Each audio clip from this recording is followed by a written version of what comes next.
Yo, what is going on, everyone? My name is Nick, or the Notorious Fantasy, and today I'm bringing you guys a 12-team standard mock draft on Fantasy Pros Draft Wizard. So I'm going to be drafting up against the computer. If you guys want to get anything from Fantasy Pros, all of their links are going to be down below in the description. So this is a 12-team standard draft. We're going from pick numero 4. The roster positions go as 1 quarterback, 2 running backs, 2 wideouts, a tight end, flex, kicker, defense, and 6 bench spots. I have the Hall of Fame package on Fantasy Pros, so I'm going to go ahead and select the Yahoo, ESPN, and NFL pre-draft rankings, as well as the expert rankings, so it's going to consolidate all of those and put them together. So before we get into this mock draft, I'd like to ask you guys, could please go down below and click that subscribe button. If you end up enjoying at any point, it's free. I'm going to help you guys win your fantasy football championship come the end of December, so please join, and I make videos every single day for you guys. So let's get right into the draft. Obviously, this is on the Fantasy Draft Wizard, so we're going to be Fantasy Pros Draft Wizard, so we're going to be drafting up against robots or the computador, so it's not real people. I do mock drafts with real people as well.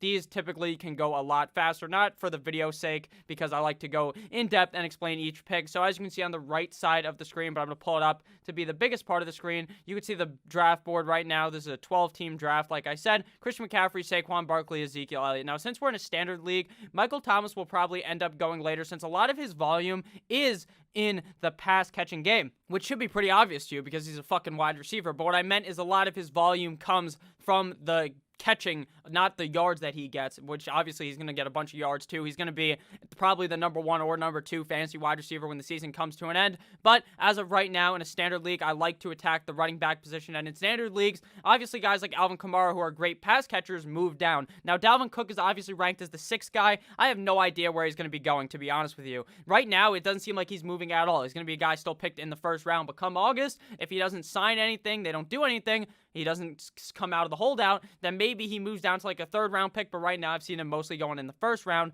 of all my drafts. But we're going to go with Derrick Henry here. This guy's a beast in standard leagues. He's an absolute beast because the guy just gets the ball a million times. You don't have to worry about the catching because he only catches 20 balls. That doesn't actually deflate his numbers, even though it still helps catching the passes because you get those receiving yards. But at the end of the day, Derrick Henry is one of those guys that you think of, hey, who could be the rushing leader? Who can win the rushing title this year? In the NFL, you think of Derrick Henry, and I think Derrick Henry could do it yet again. He's going to be a beast this year. They're going to run him into the goddamn dirt because they don't want anything to do with him for the future, which is kind of sad for the guy because they franchise tagged him, and he's the reason why they won all those games last year. But hey, that's how the NFL runs because running backs aren't super duper important, and Dalvin Cook will likely figure that out soon. Michael Thomas comes at the 105, followed by Dalvin Cook, Alvin Kamara, Devontae Adams, Tyreek Hill, Joe Mixon, DeAndre Hopkins, Chris Godwin, Aaron Jones, Julio Jones, Nick Chubb, DJ Moore, Terry McLaurin, Josh Jacobs, Adam Thielen, and Patrick Mahomes. So putting in these new rankings made this shit go absolutely crazy. Terry McLaurin in the 2nd round is unheard of. Do not do that. Adam Thielen will likely end up being a 2nd round pick, even though right now he's not going around there. Now, we're drafting in a standard league, so don't be taking 2 wide receivers back-to-back. 3 teams did it, which is good for us, but not something I would necessarily advise. I think going 2 running backs back-to-back is the best strategy, like that guy did with Joe Mixon, Nick Chubb, Alvin Kamara, and Josh Jacobs. Pat Mahomes coming at the pick 208. Very, very obviously going to happen in a lot of your at-home leagues. Now, if you're drafting with guys that watch fantasy videos, they listen to fantasy podcasts, or they read about fantasy, they're not going to be drafting Pat Mahomes in the 2nd round most likely. But in your at-home league, you don't have all these sharps most of the time, so Pat Mahomes could go in the 1st round. But typically, you see him go around the 3rd or 4th round, as well as Lamar Jackson. Same thing goes with those big 3 tight ends, especially Kittle and Kelsey, the big 2 guys. You see them go in the 1st 3 or 4 rounds. Typically, once one guy gets picked, the other gets picked, just like we'll probably see Lamar Jackson go shortly after, since Pat Mahomes just came off the board. So now we're looking to get a running back yet again. Looking at guys still on the board: Kenyon Drake, Miles Sanders, Austin Eckler, Todd Gurley, Clyde Edwards-Helaire would be the guys we would be looking at. So based off of what I think, obviously I think Austin Eckler is going to be great, but obviously the pass-catching game is a main part of his volume. While I think his volume is going to increase in the rushing game,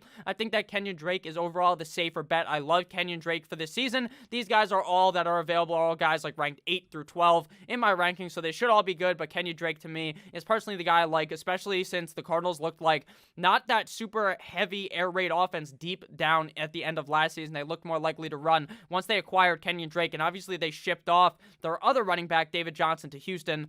to acquire DeAndre Hopkins. So after we selected Kenyon Drake, Austin Hooper came off the board, followed by Leonard Fournette, Kenny Golladay, Travis Kelce, Lamar Jackson, George Kittle. Like I said, right after someone picked Mahomes, Lamar came shortly after, and then right after someone picked Travis Kelce, George Kittle came after. Typically, you see Kittle actually go first, which to me makes no sense. This isn't a dynasty league. I'd rather have Kelce. I think they're on a more pass-heavy team, so I think that's better for Kelce. Now, obviously, in this league, like I said, this mock draft, we have 2 running backs, and we have a flex spot, quarterback, 2 wide receivers, tight end, flex spot. So looking at the board, you could really go anywhere here. Besides quarterback and tight end, this is a 12-team league, so I don't think quarterback or tight end are super important in the first couple rounds of the draft. Obviously, you could go ahead and get a guy like Mark Andrews, who to me is going to be scoring a bunch of touchdowns this year and getting a bunch of yards. But at the end of the day, I'd much rather look at the running back or the wide receiver position here. So looking at the top running backs available, we still have Miles Sanders, Gurley, and CEH for wide receivers. We've got Evans, Cooper, Odell, A.J. Brown, Juju, Allen Robinson. Calvin Ridley is also still available, but to me, it's between a few guys here. For wide receiver, Mike Evans to me would be the clear pick here, just because I think this is a standard league, so the yards matter more. So the fact that I don't think he's going to be catching as many balls doesn't really matter this year for standard, obviously. Miles Sanders or CEH could be the pick here as well. Well, I don't believe Miles Sanders is going to be the elite guy this year that we saw towards the end of last season, but he could be, because right now they haven't added any running backs as I've recorded this. Carlos Hyde went to the Seattle Seahawks. So if they don't add that big thumper type of back, a thumper back is like one of those huge motherfuckers, like, let's say, Jay Ajayi, or maybe a big guy like Jordan Howard, like we've seen on Philly, who just gets the ball and they thump it into the end zone, or they hand him the ball, they get him tired, and then Miles Sanders comes in there and hits him with the whoop-de-wop and scores a touchdown. They don't have that right now. So Miles Sanders could actually be very, very good this season. And in August, if there is no backup running back behind Miles Sanders, well, Boston Scott's obviously the backup behind him, who's actually pretty good and is a guy that I actually like to get in the back of the draft. I would be fine drafting Miles Sanders. CEH, the argument for him is that he's on the Kansas City Chiefs. While I say they're a pass-heavy offense, they're still going to be running the ball. Mr. Andy Reid was eating the cheeseburger, like I said in the other video. He called up Pat Mahomes. Pat Mahomes sounded like Kermit the Frog and told him, get that running back out of LSU. I couldn't do a good Kermit the Frog impression right there, but that's what he wants to do. He wants to get the ball in the hands of CEH. Pat Mahomes selected him for a reason. They want to get the Clyde Edwards-Helaire involved in the passing game as well as the rushing game. So I would argue here it's between Miles Sanders and CEH, but I would honestly here go CEH. I just think he has more upside, but I wouldn't argue against going Miles Sanders either. Let me know down below in the comments, or would you have went with Mike Evans? But I personally believe bolstering the running back core early is very important to the success of your draft. I think getting a running back in the first 3 rounds, you need to get at least 2 out of the first 3 rounds. I went with 3. That's not necessarily something you have to do, but if the draft goes wrong, where all these other people are, or not really wrong, but wrong for that strategy, if a bunch of people are picking running backs, you just go ahead and pick 3 fucking wide receivers, because at the end of the day, you got to pick where the most value is. Now, right now, I'm pretty happy with what we did, because the wide receivers that are still available, I really like. So looking after we went with CEH, Mike Evans came out the board, followed by Miles Sanders, Amari Cooper, David Montgomery, very high for him, Juju Smith-Schuster, Allen Robinson, Todd Gurley, Melvin Gordon, pretty typical, Cooper Kupp, David Johnson, OBJ, Mark Andrews, James Conner, A.J. Brown, Mark Ingram, Devin Singletary. So you see, after those big 15 running backs come off the board, they die down. They fall off a goddamn cliff, and you're shitting yourself trying to figure out who I should pick. So that's why I like to load up on them early. Now, looking at the wide receivers still available, which is where we're going to be going, but if you guys have enjoyed thus far before we select this wide receiver, I would please really like if you guys could click that subscribe button. So right now, looking at the board, Miles Sanders, obviously, we did not pick him. I don't know why I'm saying that. But Calvin Ridley, Cortland Sutton, Robert Woods, all great wide receivers on the board. So we are picking at the 4 spots. We get a pick at the turn, which is pretty good. I actually like picking either at the beginning or the end of the draft. I don't really like smack dab in the middle, because I like to get those turn kind of picks, because in the middle of the draft, you're just sitting there at the middle the whole time. You're just sitting there waiting for your pick. Whereas here, you make your pick, you pick again, and then you can go get a drink or something when you're drafting. You can go take a shit, mid-draft shit, because that always got to happen if you're drinking too many brewskis, I should say. You're just going to you're just going to have to take a shit. So that, I digress. We're going to go with Calvin Ridley here. To me, Calvin Ridley and Robert Woods are the 2 closest picks here. I think Calvin Ridley has the potential to be a top 12 wide receiver this season, especially since I think that offense is going to be just as explosive as last year. If you look at Calvin Ridley's stats, once Mohamed Sanu left, it was like half with Mohamed Sanu, half without, because they traded Mohamed Sanu to the Patriots. Calvin Ridley really started lighting it up. So I think we're going to see a much better Calvin Ridley this year than opposed to last year. Obviously, especially since Matt Ryan does this thing where Matt Ryan goes hot and then he goes good.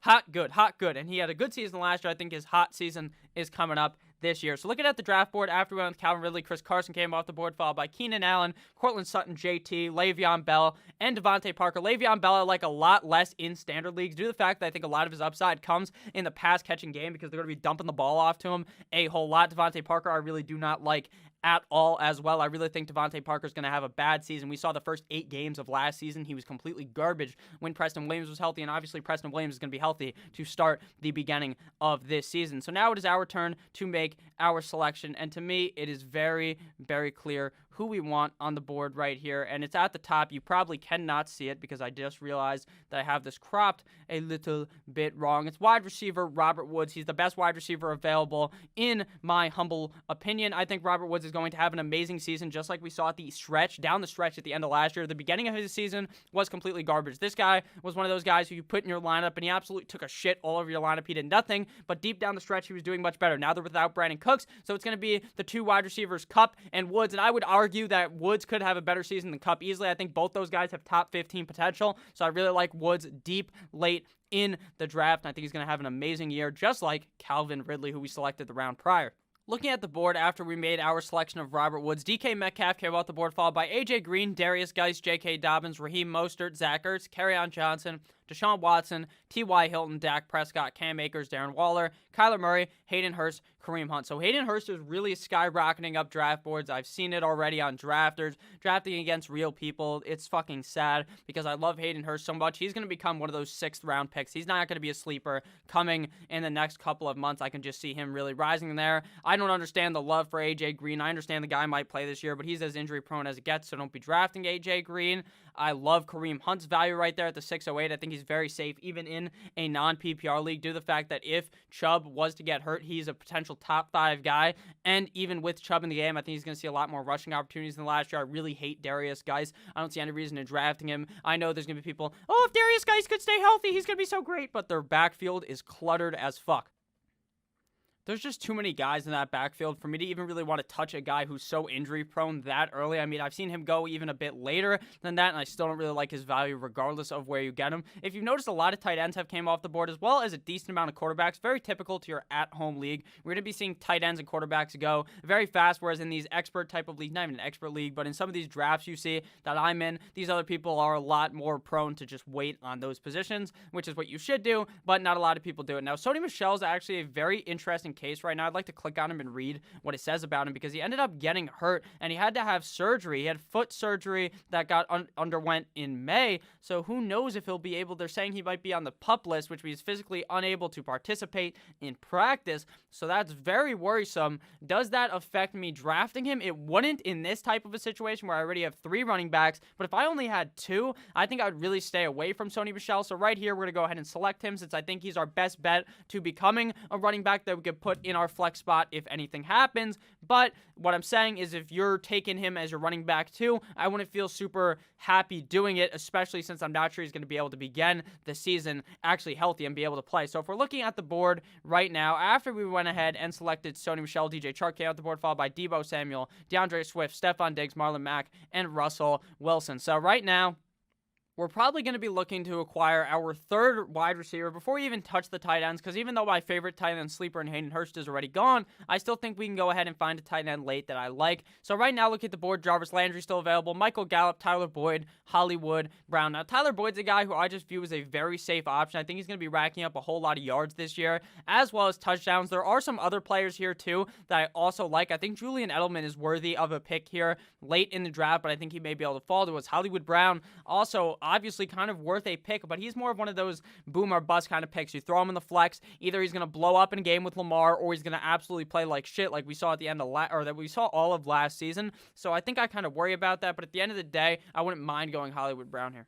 Though here we are going to have to make a tough decision, and at the end of the day, I think I would just like to go with Tyler Boyd. I hope that a guy like Marvin Jones or Julian Edelman could fall to me in the next round. If not, I'm perfectly fine getting a guy like John Brown or Darius Layton later, or even Deontay Johnson, who all those guys are very underrated. And I actually made a video about sleeper wide receivers just 2 days ago, so if you guys want to watch that, I go fully in depth on a lot of these guys that I was just talking about, and I talk about their stats and why I like them, and some of their upsides and some of their downsides guys as well, because I don't like to just put one opinion on each guy. I like to try to, in those videos, give you the good and the bad of each player. So we're going to go with Tyler Boyd here. So if we're talking like that video, the good with Tyler Boyd, obviously a 1,000-yard receiver 2 years in a row, a guy that is going to be scoring touchdowns. The downside of him is obviously the new quarterback coming in Joe Burrow. Will he be ready? Will he develop the same connection with Tyler Boyd that Mr. Andy Dalton had? But to me, that also doesn't really too much matter, because we saw even when Ryan Finley was the quarterback, Tyler Boyd was dominating. And then there's going to be the upside as well of the fact that with A.J. Green in the game, he actually plays better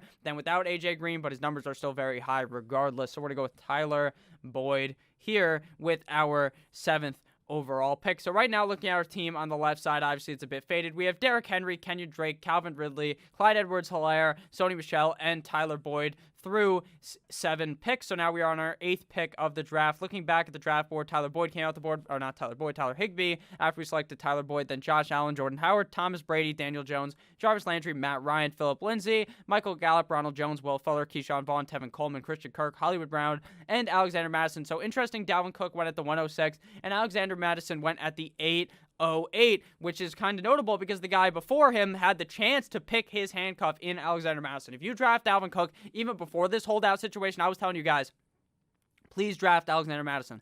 Please draft Alexander Madison. Now, even more, you have to draft Alexander Madison. But a great pick by that guy, as long as Dalvin Cook holds out. But if Dalvin Cook doesn't hold out, I think the 8th round's a little high for a handcuff. So looking at our team, I think we need yet another running back to help solidify this team, and then likely go wide receiver and then hit the quarterback and tight end a bit later. We still have 1, 2, 3, 4 bench spots left, obviously, plus the quarterback and the tight end, the defense and the kicker. But we go kicker defense the last 2 rounds. It's very stupid to go a kicker anytime earlier than that. So looking at the board right now, Damian Williams is still on the board, followed by Matt Breida, Latavius Murray, James White, Darrell Henderson, Tariq Cohen, Zach Moss. So a guy I really like here is actually Matt Breida. I honestly think he could be the starter of the team. Now, obviously, they're going to be in a running back by committee system with Jordan Howard and Matt Breida, but I think Matt Breida being the speedster on the team, being the guy who's not the thumper. Jordan Howard's the thumper. Matt Breida is the guy who can catch passes out of the backfield. Now, obviously, you're playing in a standard league, so those catches don't mean as much, but they still obviously help for the team, and I think we could see him go potentially for over 1,000 yards in this offense. I really believe that this offense is going to look good,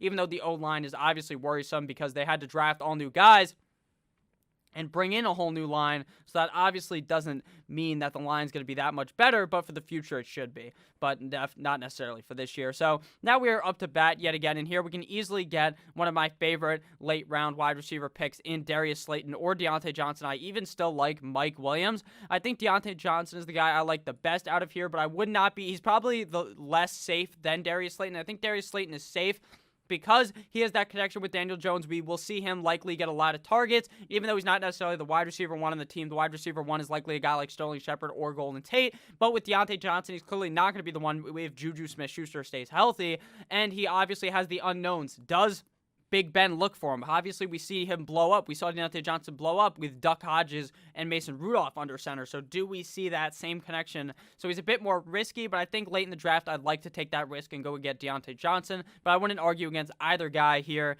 at that pick. So after we went with Deontay Johnson, we're probably going to be looking at the quarterback position soon now, because we are now 10 picks or 10 rounds into the draft. So looking at that, after we went with Matt Breida, I don't think I recapped it. Julian Edelman came out the board, followed by Devontae Freeman, who's not even on a team, Damian Williams, Marvin Jones, James White, John Brown, Deontay Johnson, and then Latavius, Darius Slayton, Brandon Cooks, Preston Williams, Zach Moss, Mike Williams, Darrell Henderson, Tariq Cohen, Evan Ingram, Boston Scott, Hunter Henry, Justin Jackson, Duke Johnson, Emmanuel Sanders. First dumbass of the video. San Francisco 49ers defense. Do not draft the defense before the last 2 rounds of the draft. And then Chase Edmonds. So now we're going to probably have to go ahead and get some more running backs to add onto the team so that we have a great running back core. Now, a great handcuff here still available is Tony Pollard. If Zeke was to fall down, was to have that Humpty Dumpty off the wall type of deal where he gets hurt, Tony Pollard could easily be a running back 1 in fantasy. We saw last year in games where Tony Pollard was given the opportunity, he was absolutely eviscerating defenses. So I think it's safe to say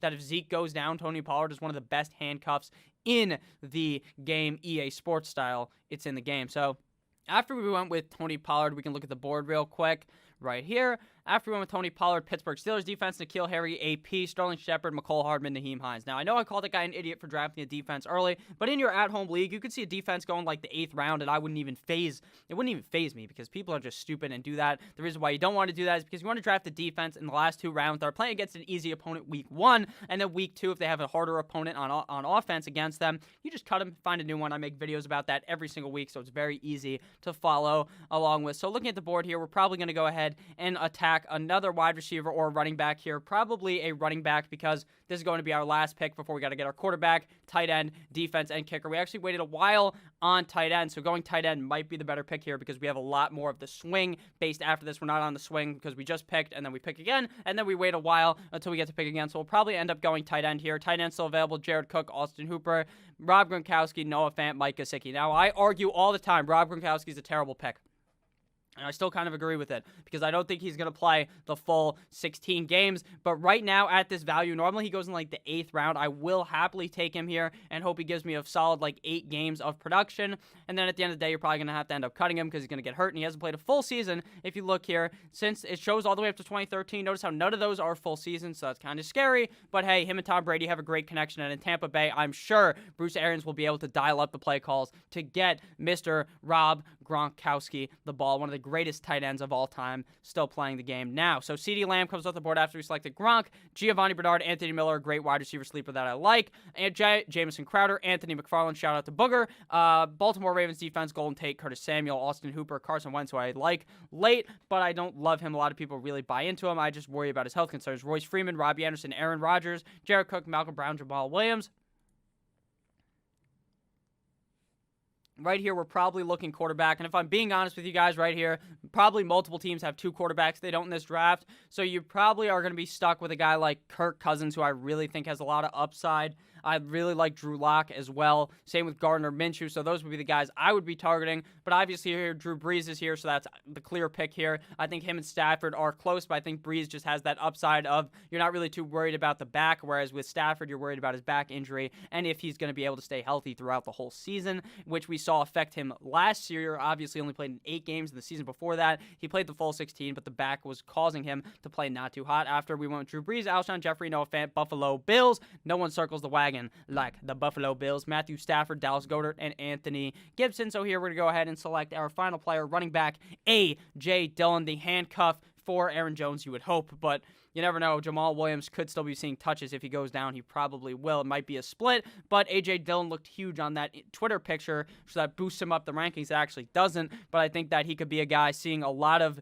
touchdowns if Aaron Jones was to go down, because Aaron Jones scored a zillion touchdowns last year, and Mr. A.J. Dillon's bigger than him. After with A.J. Dillon, Jack Doyle came off the board, followed by Gus Bus, Edwards, Rashad Penny, Joshua Kelly, Big Ben Roethlisberger, Carlos Hyde, Darrington Evans, Justice Hill, a bunch of defenses, Janu Smith, a bunch of defenses, a kicker, Jared Goff, another kicker. So now it is time to pick our kicker and defense. First, we're going to go ahead and select our kicker in William Lutz out of the New Orleans Saints. Very easy pick for the kickers. I'm going to make a kicker ranking video actually deeper into the offseason. For defenses, I will make a defense, which defenses to draft. These aren't the defenses that you want for the whole season, but you want for the first week. I have not done that research yet, but I do believe the LA Chargers have a decent game week 1 against the Cincinnati Bengals, so they would be my pick there up against a rookie Joe Burrow. He's bound to make a couple of mistakes in his first overall game, his first ever game in the NFL. We got a B+ by Fantasy Pros, but don't go ahead and cry yourself to sleep if you get a B+ to C. It doesn't really matter. It's about how you perceive the team and how I perceive the team. So if you guys actually do a mock draft, just leave it down below in the comments. Send me the link on Twitter, or just type it out and I'll go ahead and read it and give you guys a ranking